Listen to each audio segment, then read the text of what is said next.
The three-man gang struck here shortly before 11 o'clock this morning. They pounced on two Brinksmat security guards as they were collecting cash. As one was ordered to lie on the ground, a passerby, a man in his 60s, intervened, threatening the raiders with a plank of wood. The gang fired a warning shot. He ignored it and was blasted in the chest. It would appear what's happened is that there's been an attempt to rob this Brinksmat van, which is making a delivery to Lloyd's Bank. And a member of the public has gone to the aid of one of the guards and has been shot twice in the chest. The man was taken to the nearby Royal Free Hospital where he died. The raiders escaped empty-handed. One of these, say police, is probably the type of gun used to kill Roy Herterick. A .32 caliber revolver. A small weapon, unlikely to be the first choice of a professional assassin. They want to hear from anyone who may be able to help trace its origin. Late this afternoon, the murdered man's wife, Joyce, son David and daughter Joy spoke for the first time about the killing. And I heard him open the front door. And I heard a voice, but I didn't know. It was just a mumble, it was just a voice. And I heard my husband say, I just heard him say, "Oh, Joy, I've been shot." 2 years ago, Roy Herterick foiled a robbery. After that, his family received threatening phone calls, one on his birthday last year. It was my husband's birthday, and we'd gone out to celebrate his birthday. And when she answered the phone, she said that we were out. And this person said, yes, we know he's out. And they said some awful things, and they said he's not got much longer on this earth, and he won't see his next birthday. Just like anyone, and anyone who knew my husband knew he was a marvellous man. He just helped everybody. He didn't do a bad thing in all his life. And I just hope that someone will come forward and find this person. Police are also appealing for help from two teenage cyclists who were seen directing a car driver near to the murdered man's home on Saturday night. Roger Parry in Brentwood for Thames News. As the officer in charge of the man-wearing double murder investigation arrived at Southwark Coroner's Court for the brief hearing this morning, there was no inkling of the revelation to come. Pathologist Dr. Ian Hill told the court that 62-year-old Matthew Manwaring died of a gunshot wound to the chest. The cause of his daughter Alison's death is not yet known, but that's still under intensive investigation. The court heard that Mark Manwaring, son and brother of the two victims, had formally identified them. He and Alison's boyfriend, Gordon Heelis, did not attend the hearing, but they've launched their own bid to solve the murder with a poster campaign appealing for information. Matthew and Alison Manwaring's dismembered bodies were discovered buried in a South London garden last Saturday, after they went missing from their home nearly 10 days earlier. The revelation that Mr. Manwaring died of a gunshot wound may imply a greater premeditation than previously suspected.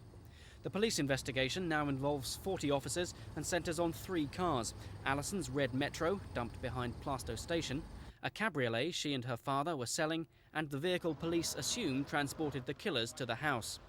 Police believe they're looking for 4 suspects. One man has already been charged with kidnapping, theft and deceit. The inquest was adjourned until August the 6th. Hundreds of mourners gathered today to pay their last respects to the man who bravely tried to shield his leader from gunmen at a prayer meeting last November. He left a widow, a 9-year-old son and twin 5-year-old daughters. 2 months ago, this was the scene outside the Dormers Wells Lane School in Southall. 200 people had watched in horror as religious leader Darshan Das and 2 of his followers were shot during a prayer meeting. Today, wreaths bore testament to a beloved member of the community, and Satwan Singh Panasar's brother-in-law paid tribute to a brave man. They're very sad, and it's really didn't need to be like this. It was a prayer meeting they were having, and all gathered together to, worship the Lord. Everybody is, to me, it's the same path for every, individual paths, but they're leading to the same point. What more one can have to give his life for his own leader? No, he was a very good man. The bodies of the two other Sikhs, Maharaj Darshan Das and Jogga Singh, were flown to India today for cremation in the Punjab. Friends and relatives of Tony Ash gathered today. The world knows him as a small-time criminal whose luck ran out in a hail of police bullets. People who knew him remember him as a devoted father of two. And it's the future of the two children, Charlotte, aged 7, and 8-year-old Rennie, that concerns them most. The children have been taken into care. The family want to look after them. And regardless of the rights or wrongs of his crime, they believe his death was avoidable. People have said that the fact that he was killed by police, if you go on a robbery where weapons are being used, that is the inevitable result of what will happen. Yeah, but not to be shot point blank, surely. I mean, you can stop where police, where fire, and then that's it. But not just open fire at random and shoot them. That is disgusting. That's like, well, we're going back. It was just unbelievable. The way the police, I think, have carried out their operation. It was a tip-off, obviously, and they left his body open for the public to see for 4 hours without even covering him up. What will you tell those children when they grow up and ask about their father? When they're older, I'll have to try and explain that Daddy was only doing it for you two children, and break it to them gently, and that's there's nothing else I can do for them, and bring them up and make sure they're loved. At Carter Street Police Station in South London today, PC Tony Geary was feeling glad to be alive. The wound on his arm, the torn shirt, the hole in the sleeve of his uniform jacket, and most telling of all, the smashed radio which saved his life, tell the story of what happened to him this morning. It was his first week alone on the beat. As he was passing Wollaston Close around 7:30, he heard a call from the roof of this block of flats. Seconds later, a crossbow bolt thudded into his radio set, which he was wearing over his left breast. It almost certainly stopped the bolt from piercing his heart and killing him. Moments after that, a second bolt hit him in his right arm. At this stage, he tried to duck for cover and saw there was a man on the roof of those flats holding on to a crossbow and loading a third bolt into it. He ducked for cover and called for assistance when the man's made off. Is there any explanation as to why this man should have been shot? No explanation whatsoever. The officer was just on patrol, doing his lawful duty, had not been involved in any incident just before which can give any excuse for this type of behaviour whatsoever. Police believe the bolt was fired from a crossbow known as a trident. The sale of crossbows, like the one that nearly killed PC Geary, were banned from sale to anyone under the age of 17 only 2 weeks ago.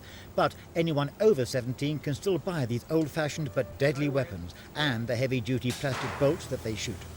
As to the man that used the one this morning, police are looking for a young white man in his early 20s with ginger hair and wearing a green combat jacket and blue jeans.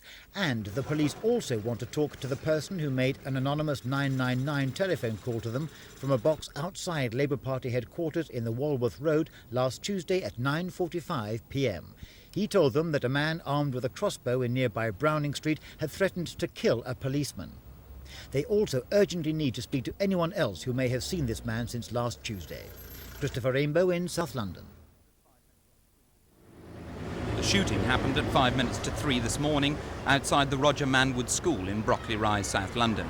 Police say the shot, which was aimed at 2 black youths, came from a car driven by 45-year-old John Stewart of Sydenham. One of the youths, 17-year-old Errol Falone, was rushed to Lewisham Hospital with injuries to the arm. He's said to be satisfactory. Meanwhile, a 15-minute chase through South London began, with police hot on the heels of Stewart's car. The chase finally ended here at Elmer's End railway station in Beckenham when police cornered Mr. Stewart's car. Using a shotgun, the trigger of which was tied by a piece of string to his foot, Mr. Stewart killed himself. Graham Adicott, Thames News. It happened just after 12:30. The Securicorps guard was shot in the chest as he tried to stop a raid at the Midland Bank in Tottenham Court Road. Ambulance staff tried to revive him on the pavement before he was taken to nearby University College Hospital, where he's said to be in a very serious condition. Another Securicorps crew were parked opposite. All I heard was a pistol shot. Just sounded like a pistol shot, crack, big commotion, crowd commotion, people running back across the road. I saw 2 of the officers over on the pavement, one was down. That's all I saw, just the fella lying on the floor. Other witnesses saw a man with a gun run off to a motorbike and make his getaway down a side street. The drama began when a man in his 20s walked into the entrance of court number 2. Eyewitnesses say he took a handgun from a Kentucky Fried Chicken box he was carrying and shot another man in the head at point-blank range. It's unclear whether there was 1 or 2 shots, but the injured man fell through swing doors into the court where a grievous bodily harm case was being heard. Police said they believe the 2 men from the Peckham area had been involved in a long-running dispute. The gunman was trapped and arrested by 2 police officers. First of all, everyone just thought it was just a fight. I thought the court door just slammed. But then when everyone rushed in to see the guy, they was more shocked. I reckon they was quite shocked as well. The gunman, who's not been named, is being held at Carter Street Police Station, while the injured man, Philbert MacLeod, said to be seriously hurt but stable, is recovering at King's College Hospital. The Magistrates Association expressed concern about court security. Last year, at our annual general meeting, there was a resolution passed deploring the lack of police in courts. That has been passed to the Home Office. We have been in discussion with the Home Office, and we are in further discussion next week at a meeting when this will be one of the items discussed. Detectives are tonight piecing together the events in their search for a motive. Mark Wadsworth at Camberwell Green. The raid began when 2 men attacked a Security Express van outside Barclays Bank, close to the East India Dock Road. A guard from a passing Securicor van chased the raiders when they made off with bags containing £60,000 in cash and £15,000 in travellers' cheques. A handgun was fired in the air. Then a Security Express guard was shot in the leg, first in the ankle, then in his thigh. He got first aid from a fireman based opposite the bank. It's believed a woman driving by in a BMW was also shot at. Her car was damaged, but she escaped unhurt. The raiders ran off into a nearby housing estate. Some time later, armed officers from Scotland Yard Specialist PT-17 squad arrested 2 men. A handgun was found and a quantity of cash recovered. Armed police stayed on the scene and roads were sealed off for more than an hour while houses were searched for a possible 3rd man. An eyewitness described what she saw. I looked over this way and see a man on the floor, and then I see 2 men chasing another man that way. And then the 2 men shouted out, "Oi, stop, come back." And then they went over the wall chasing one, and one had ran that way. I then came over here and see a man laying on the floor, and they'd ripped his trousers, and his leg was bleeding. He'd obviously been shot. The officer in charge of the police operation praised the security guards. The security guards showed the highest possible courage. Certainly initially, the Security Express people who held out before handing over the money, although obviously once shots were fired and one of them was injured, they had no choice. And secondly, the Securicor guard who actually gave chase, he deserves the highest possible praise. The injured security guard is recovering at the London hospital where his condition is said to be comfortable. Police said tonight they're anxious to trace a man seen running away from the scene. He could help them piece together important details of the shooting. Mark Wadsworth, Thames News.